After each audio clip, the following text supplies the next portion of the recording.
Well, fans of flying objects will be very pleased with our next guest, as you may have been pleased with the previous guest. My God, if you hadn't had enough of flying vehicles at this camp, we have finally got the talk for you. Katha is here, and I know this because she's standing to my left, and she's going to take us on a journey, and so let's welcome her with a warm round of applause.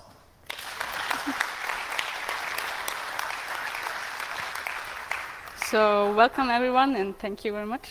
So this talk will be about modeling and control of unmanned aerial vehicles. So it's about autonomous flight of aerial vehicles, so anything like a helicopter, quadrocopter, whatever.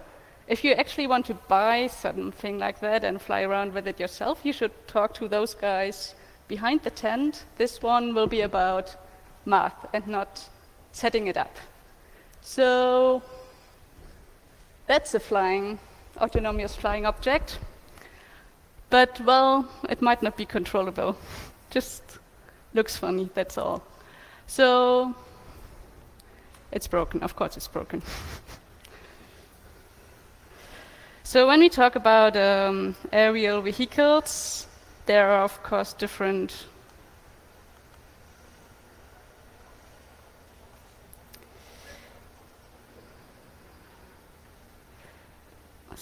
different kinds you can set up. So just one example we did at our research group, that's perfect. So that's life. So what you should be able to see is a helicopter hovering in a position and then flying a circle. And so that's what we want to achieve today.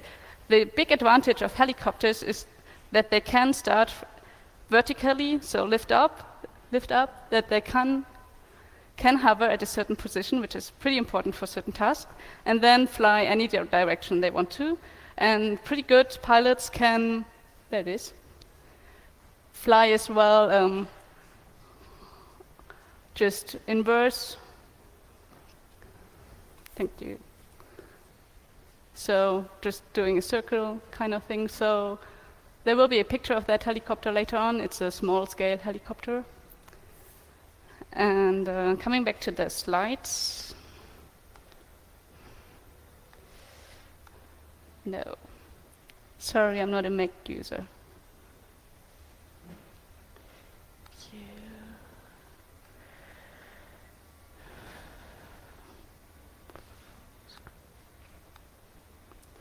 So there are different setups of your helicopter or your rotary wing copter you could choose. So first approach would be just to choose one rotor, but that wouldn't work because you would generate a thrust that would result in the whole thing just turning like those little seedlings of trees you see not here but everywhere else.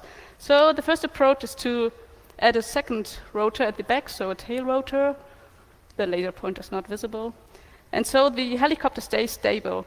But there are different approaches as well. You can just add a second rotor below this rotor, a second rotor at the back, or a second rotor next to this rotor, and they are always turning in the opposite direction. As well as, that's a pretty cool setup, you just use two that interlap, like the whisk of an electric mixer.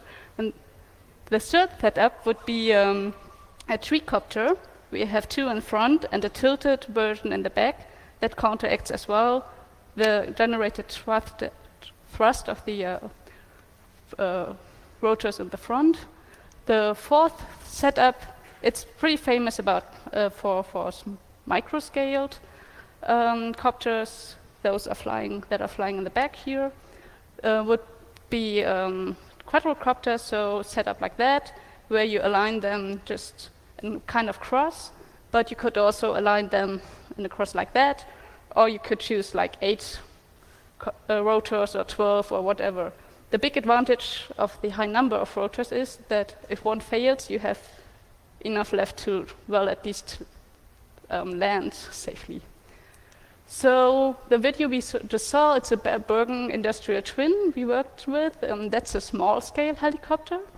Those that are flying around here, something like that, or the quadrocopters, They are called microscale helicopters, so they're pretty light. They have different properties compared to this one, which is basically a small version of a real helicopter, because it already has a Bell-Hiller stabilizer on top of here, and pretty neat properties we'll discuss later on. So, modeling these things. Well, you have some things you have to set up first. First of all, the body frame of the helicopter, if it's moving around, it has its own frame. Sorry.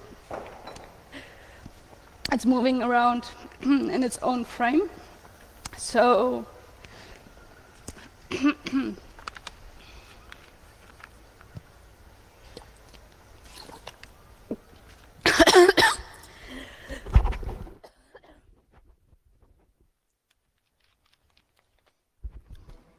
so that's the body frame in X direction, Y direction, and that direction. And so I have roll, pitch, and draw motion. And of course, velocities, translational velocities, and angular velocities in these directions. The helicopter is heavy, so it has some gravity forces on it. It has some drag forces indicated by VD, as well as some forces generated by the stabilizers. Sorry. As well as the generated. It's not holding.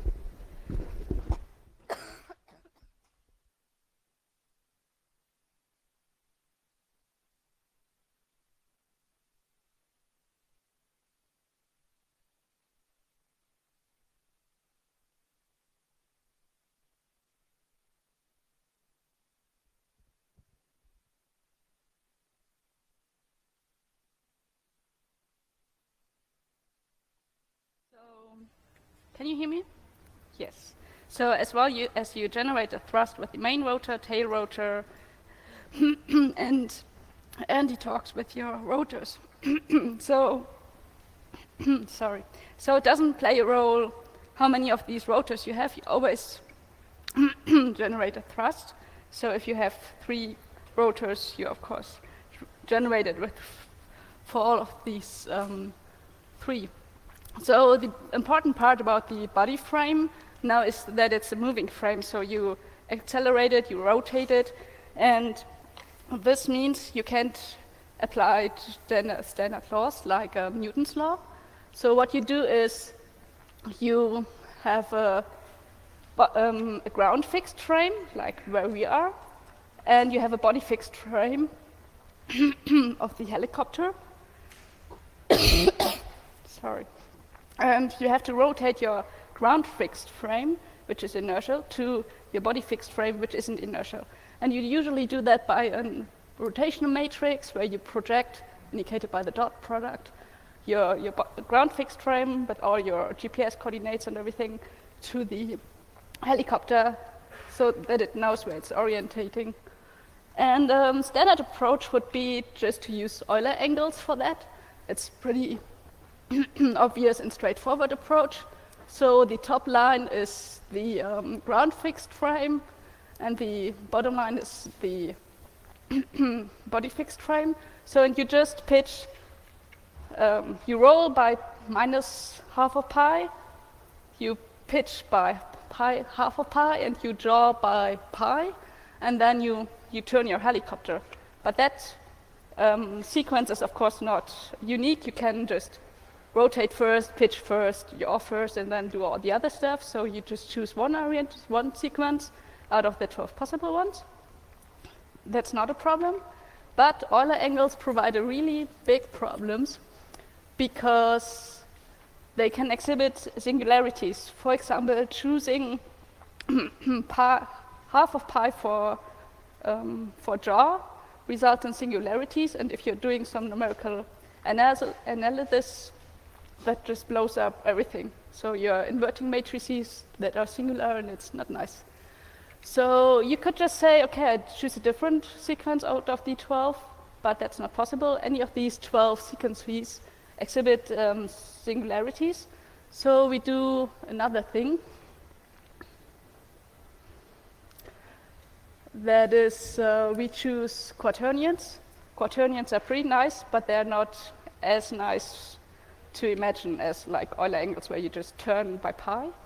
They were introduced by Hamilton, and they are an extension to real numbers, just like complex numbers are an extension to real numbers. And so you have basis vectors in Hamiltonian space of 1, I, j, and k.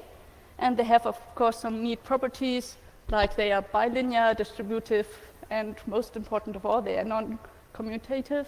That means you can just multiply them as you want, but you have to keep in mind that some extra rules apply. So the big advantage now is that you have 4 elements, and you only want to describe 3 positions in a 3-dimensional space. And what you do now is you obtain your rotational matrix. It looks a bit complicated. You don't have to keep in mind all these entries. And if there's some numerical issue which could appear if one of these quaternions is going towards 0, you can just choose maximum of solutions because, well, you have 4 quaternions for 3 positions, as well as the rotation matrix is an orthogonal matrix, so you have as well some redundancies in the entries of the matrix. So it's a pretty nice approach, solving every problem with the rotational matrix, but it doesn't look that nice. So we can come to rotor aerodynamics now. There are different approaches to describe rotor aerodynamics, so what's happening when the blade is turning. One would be momentum theory. It just regards air above here, which is basically moving at a velocity of 0, and the velocity of the air right below the blade, which is something. And then you can just compute differences and say, okay, I'm generating that and that thrust. But it does not take into account the speed of the rotor if this helicopter is pitching or something else. So another theory would be blade element theory. So we cut the blade at any length, so just a cut through the blade. And basically like finite element theory, you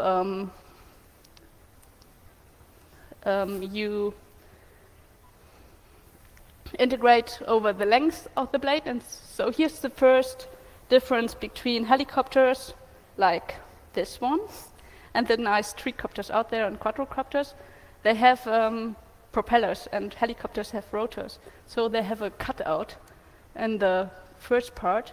So you have to integrate beginning here to the tip of the blade, and you don't find that with propellers. Furthermore, there are some nice effects happening at the tip of the blade. You have some vortex effects and tip loss effects, reducing your thrust. And if you integrate over the whole, I'm sorry, it's not working. If you're integrating over the whole circle, you get as well the generated torque at the considered rotor. So taking into account the number of your blades and the number of your rotors, you can just simply compute thrusts and torques. We'll see some formulas later because they always are not of interest. So you don't just want your helicopter to move like that, you want to move like that or like that, hopefully turning as well. So what you do, you can, sorry for the people in the back, there is something called collective and cyclic pitch enabled by the swash blade. So you can actually turn this thing, which enables the helicopter either to roll or to pitch forward by simply tilting the whole plane of the rotors. It's a bit unstable, you can't see it in the back. And furthermore, what happens with helicopter blades, they are pretty flexible. It's a pretty important thing for helicopters because that enables them to fly. So first of all, you have the roll and pitch motion enabled by this swash plate.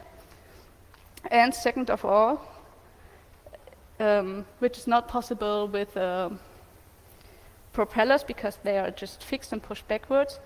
Those rotor blades, they start to flap when the helicopter is moving. So they look pretty well loose, but when they rotate, you have aerodynamical forces as well as centrifugal forces, which on one hand push the blades on the outside as well as inside, so they really align in such a line so the helicopter can fly. But they also enable the helicopter to fly at all. So by generating this flapping motion, you have forces generated at each blade that generates the appropriate torques at the main and tail rotor. So they also generate some problems because some of you might heard about it. If I have a real scale helicopter, the approaching, or it's the case with any helicopter, the approaching blade is faster than the helicopter itself, and the retreating blade is slower than the helicopter. And for real helicopters, the approaching blade can also be faster than the speed of sound, so that's pretty fast, which results in a lot of unnice effects, like you have some like oscillations occurring, you have some shaking, whatever, which could result in the blades falling apart. Also, if the helicopter flies too fast, it can start to pitch to one side. It can start to pitch. Sorry, that's wrong. And because of these differences in the speed, the forward blade starts to move upwards because of the generated thrust, and the retreating blade starts to move downward, which can result in braking as well. So we overcome these effects by something like Bell-Hiller stabilizer. That's the whole thing, where you have I can't see it. So you have some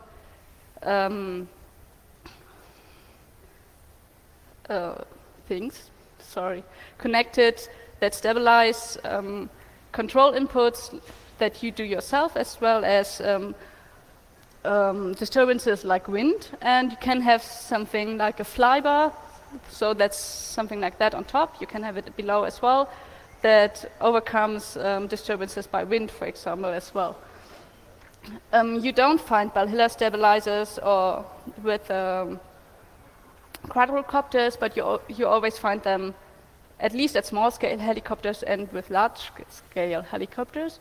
You can also do that in an electrical way with a gyroscope or Venturi sensors. So for any kind of copter, you wouldn't regard this stuff. So you would just write down a model, keeping in mind that, well, your center of mass is somewhere here, because you have your batteries, your tank, whatever, in the front, and then you have all the way to the tail rotor or your other rotors. So you have some lever arms that you have to account for in your model, as well as the heights of your rotors, and then you just put it all together in a simple model for your copter of any size. So you have your rotary ring dynamics, your tail rotor dynamics, the rigid body motion, as well as some additional forces like a drag. And so this would be a really simple model you could use either for a helicopter or for a tricopter quadrocopter. And you can also add all the stuff like the tail stabilizer, so something small like that, or a Bell-Hiller stabilizer, the flybar, so you can make it arbitrarily complex. But, well, it's just a model, so add as complex as you want it and as good as you need it. So we could, at this point, start to model it now, start to control it now. So we have our three translational velocities in u, v, and w. We have angular velocities in p, q, and r. And we have only input that is generated thrust at main and tail rotors, so T's, as well as the cyclic and collective pitch angles. That is beta, and that's it. So you have a big problem because you have 4 control inputs, so cyclic and collective pitch, as well as generated thrust here and there, and you have 6 states, so you have an unactuated system. But it can be solved. Before we come to that, how we do that, to the control part, we have to define one last thing, that is the actual path we want to fly. So you want to hover, so you start, you hover, you fly around. So what you do now is you define your path as a cubic function, where you say, okay, my starting velocity and final velocity is 0. It's nice if it's 0 at turning points, because that makes it nicer mathematically. And we say, okay, if I have an intermediate point, this velocity shouldn't be faster than half of the sum of its neighboring points, so something pretty nice to follow. So with this defined, we can actually go into control theory. So I know at least one of you is from control theory. The rest might not be. So what's control theory about? So there are different approaches. The simplest one would be feed-forward control. So you have your controller, you have your model, your plant, your vehicle, whatever, and you just say, okay, I want to go there. You push it there and you hope it gets there. Well, it usually doesn't, because you have some disturbances, some errors, some noises, some modeling errors, whatever. So what you do is you feed back either the position or some volume of your tank or whatever, and then just compute differences of where you want to go and where it actually is, and then you push it further.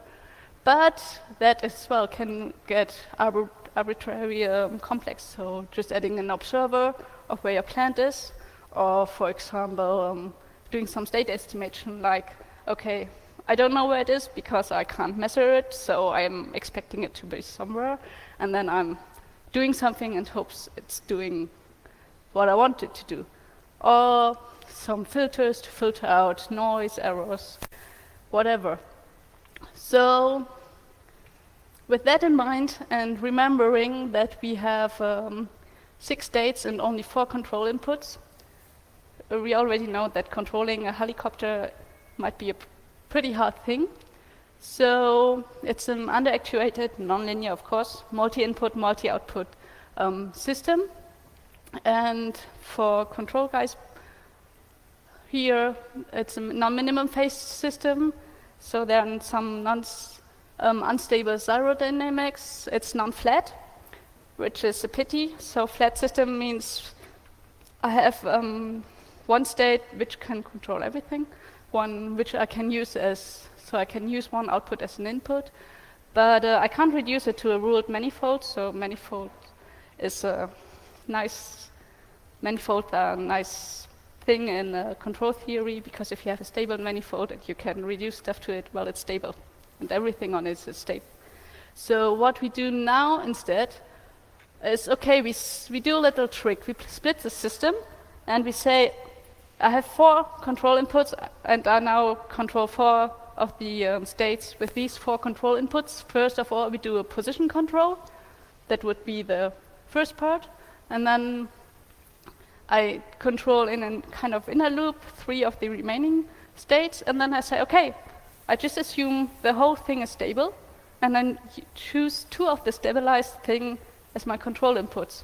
And that actually works. It's kind of a trick, and it's a nice thing that actually works out. So some math at that point. I hope I don't lose anyone. So what you do now is you use your rotational matrix, so just R is the rotational matrix, to do your position control. We define our position in that nice trajectory. By defining a new input, so we have some gain matrices where you do just some pole placement, so you move everything to the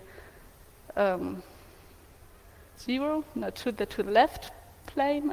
I don't know, I always confused that.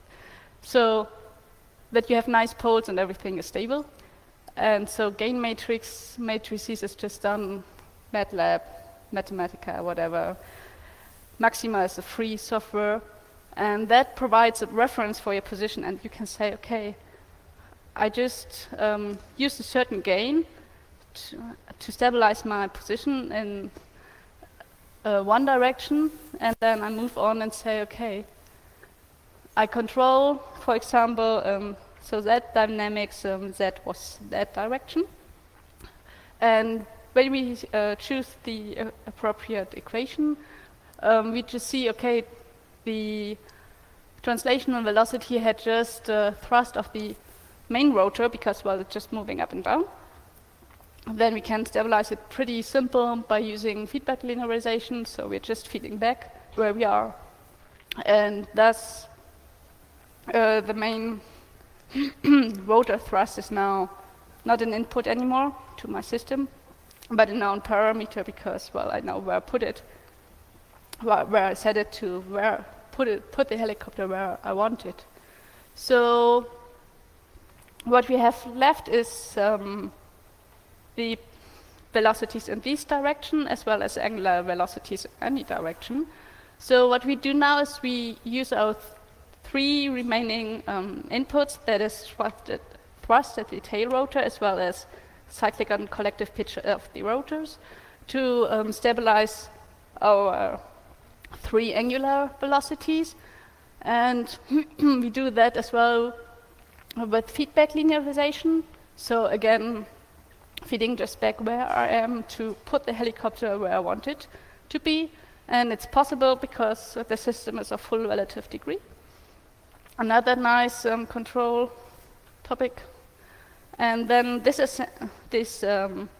enables asymptotic stable tracking of my curve I set. What we do then, we have a new input that we can define because, well, I know now how it's moving in these directions and how it's moving in that way. So I can just say I use these four inputs that were former inputs as a parameter as well as the angular velocities and stabilize that way velocities in these and these direction around these points. Sorry, that was too fast. And we do that by linearizing the system about the trajectory I gave. So a general approach, that's just a Taylor series. So it looks complicated, it's not. So I have a state x, I have of course a delta of it because the helicopter is here, I want it to be here, so I just compute the difference and then I'm feeding it back. And we're doing some state transformation because we have some higher order time derivatives in the end there of the input matrix. And well, if you linearize your system about the point where you want to be, you get where you want to be because you eliminate differences. So this looks complicated, but in the end you have simply a position controller that feeds your helicopter this position. Then you have the inner loop that defines velocities in these angular velocities in these three directions. And finally, you just define these two velocities. So I'm going to show one last video. I'm hoping it's working. And we did that at the team I was working with. You want to do that? So that's MATLAB, but you can MATLAB is nice for it because it has toolboxes, like a navigational toolbox. But you can do that as well with Maxima. So we're hovering at at a given position, and then it's flying half of the circle. And the problem here is that this was still done using Euler angles, and what you can see really nicely is that the helicopter doesn't turn, so you're facing just one direction. We are not that far right now to have implemented quaternions, but then you should be able to, no, well, not this way, but move any direction that you want to do. So one last word concerning the usefulness of this stuff, because helicopters, like drones, are in the media right now. You can do bad stuff with everything, you can do nice stuff with everything. One approach of this thing, well, I was doing research in Canada, and you have vast fields of nothing. You have power lines supplying one little town somewhere out of nowhere in, I don't know, Saskatchewan, where you need power, and then you have a line that breaks. And what they do is they use a helicopter, so a really good pilot. He flies up there, then they have an electrician. He sits, well, on the brim of the helicopter, and then he repairs stuff. And that's done with a helicopter. And usually if you learn to fly, you use a football field or something to land, because you can't navigate that accurately. And well, just imagine you have a power line where you have like this error. And so you could do that with helicopters as well. Or we had a nice little podcast of someone telling a story where they measured vortex effects at those huge windmills that are standing around here, because these vortex effects, they affect the whole ground around it.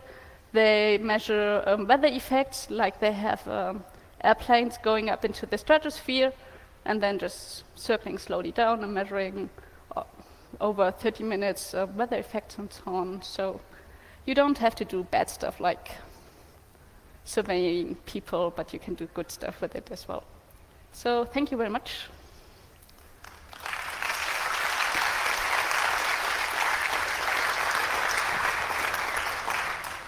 Oh, we have time for a few questions. If somebody wants to come to this microphone.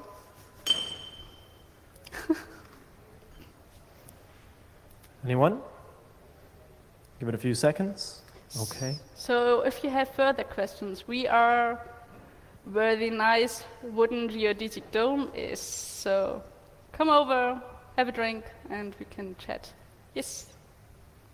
Actually, maybe a bit stupid with respect to what you've just shown, but are you familiar with all the algorithms that are being implemented in all these UAV that we see around, these model UAV, like Parrot, like the paparazzi, all this kind of stuff that seem to be flying so easily? I'm asking this because I also had students working on all this, and they also made all the equations, and at the end of the day, it doesn't fly.